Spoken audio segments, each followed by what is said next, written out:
Did you know that an invisible substance, capable of destroying metals, cleaning entire cities and saving millions of lives, is present in your home every day? Chlorine. An element as common as it is feared, which has gone from being a chemical weapon to becoming one of the pillars of modern industry. But how is it actually manufactured? What process transforms simple grains of salt into one of the most powerful compounds on the planet? Let's go inside a plant where chemistry, electricity and engineering work together to create chlorine.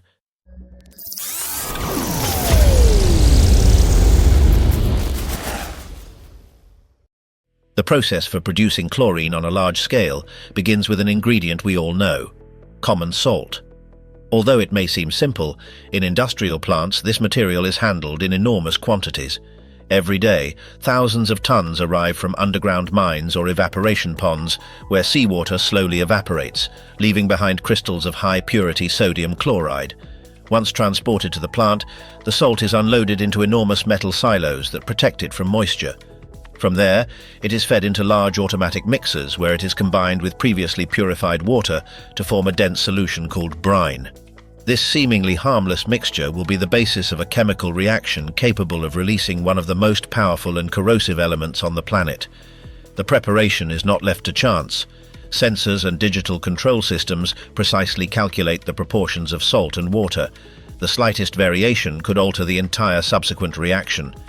Therefore, each batch of brine undergoes an adjustment and verification process in which its concentration, density, and electrical conductivity are monitored. But before it can be used, it must undergo thorough cleaning. Through pressurized filters, special resins, and chemical reactors, impurities such as calcium, magnesium, and iron are removed. If any of these metals were to remain in the mixture, they could cause corrosion in the equipment or even shut down the entire production line. Each batch of brine undergoes rigorous testing where nothing is left to chance. Technicians perform constant analyses, observing the liquid's color, transparency, and density to ensure there are no suspended particles or metallic residues. They also verify its ability to conduct electricity, an essential parameter that determines the efficiency of the electrolysis. If the results do not exactly match the established values, the mixture undergoes another process of filtration, demineralization, and chemical adjustment. This is repeated until a state of near-perfect purity is achieved.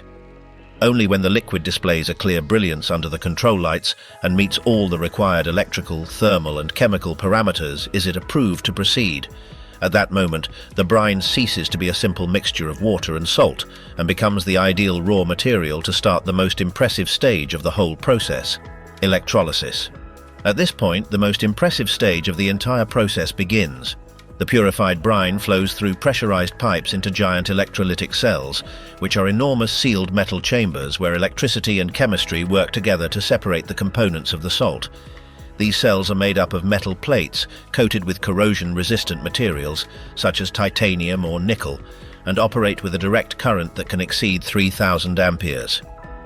When the current passes through the brine, a fundamental reaction occurs. Sodium chloride is broken down into its two basic elements, sodium and chlorine. At the anode, chlorine gas, which is greenish-yellow and highly reactive, is released. At the cathode, hydrogen gas is formed, while in the remaining solution, sodium hydroxide, also known as caustic soda, is generated, an indispensable product for making paper, soaps, textiles, and cleaning products. This entire reaction occurs in fractions of a second within a controlled, enclosed environment. The electrical power is so high that no worker can approach while the cells are operating. A simple touch could be lethal. For this reason, the entire system is fully automated and monitored by safety sensors. The gases produced are immediately separated. The chlorine is directed through airtight pipes to a cooling and purification stage, while the hydrogen and soda are channeled through other independent lines for further treatment. In this way, starting with a substance as commonplace as salt, the factory obtains three essential industrial products. But the chlorine gas that comes out of the cells is not yet ready for use. Its temperature and purity still pose an extreme risk, so it must go through the next conditioning phase. The chlorine released by electrolysis is a hot, moist gas full of impurities. In this state, it is extremely aggressive. It can corrode steel, damage pipes, and cause uncontrollable reactions.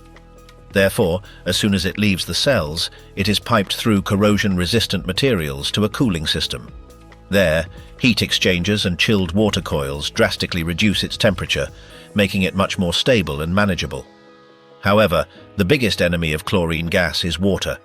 Even a minute amount of moisture can generate hydrochloric acid, a compound so corrosive it could destroy entire pieces of equipment. To prevent this, the gas passes through giant drying towers filled with desiccants, such as concentrated sulfuric acid or special absorbent materials that remove every last trace of water vapor. Once dried, the chlorine undergoes a final purification stage. Here, traces of hydrogen, metallic particles, or any residual impurities are removed using high-precision filters. The result is pure chlorine gas, with its characteristic yellowish color and easily recognizable pungent odor. From this point, the gas is ready to be transformed into its liquid form, which will facilitate its storage and transport. The next step, to subject it to high pressures to convert it into a controlled and stable liquid. Although chlorine gas is now chemically pure, it remains extremely dangerous. To make it more manageable, it is compressed and cooled into liquid chlorine. The process takes place in industrial compressors capable of generating enormous pressures, while the gas circulates through simultaneous refrigeration systems. Under these conditions, the chlorine changes state and transforms into a yellowish, dense and cold liquid. The resulting liquid is extremely toxic. A single leak could release a lethal cloud capable of causing serious harm in a matter of seconds. Therefore, each stage of the system is protected with sensors, automatic valves, and containment walls designed to isolate any incident. Liquid chlorine is stored in spherical stainless steel tanks. These structures are specially designed to withstand internal pressure and resist the corrosive effects of chlorine itself. Each tank is equipped with temperature controls, emergency ventilation systems, and leak detection equipment. Workers near this area wear pressurized suits, filter masks, and self-contained breathing apparatus. Even minimal exposure could cause chemical burns or asphyxiation. In these sealed chambers, liquid chlorine is kept at temperatures close to 0 degrees Celsius, awaiting transfer to the packaging area. At this stage, the most dangerous gas on the planet has been contained, encased in a liquid that, although controlled, still demands the utmost care. Before leaving the plant, the chlorine must undergo a rigorous quality control process. From the storage tanks, the liquid is channeled through sealed pipes to an automated packaging area completely separate from the rest of the facility. There, high-pressure pumps transfer liquid chlorine into carbon steel cylinders or pressurized containers specially designed to withstand corrosion and internal pressure. Each container is filled with absolute precision. Automated systems monitor weight, volume, and temperature in real time. Once filled, the cylinders undergo rigorous quality and safety tests. Some are partially submerged in water to detect invisible leaks, while highly sensitive sensors measure the presence of gas in the air. If even the slightest trace is detected, the system shuts down and activates emergency protocols. Only containers that pass all inspections are approved.